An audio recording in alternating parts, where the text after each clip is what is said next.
murakaba abana beza mwe muri imbere yacu. Haleluya.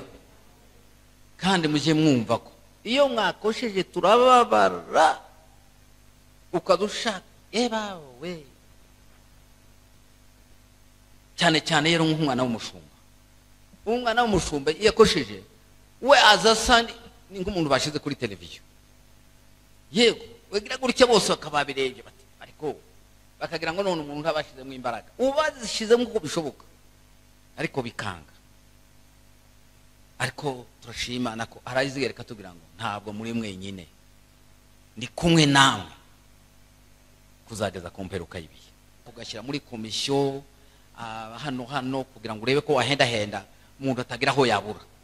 Ngaho itsinda ry'abaki yego ayo matsinda yose no kugira ngo abana bacu bagire gute tubone uko tubakuyakuya bagume mu itorero bareke gusohoka.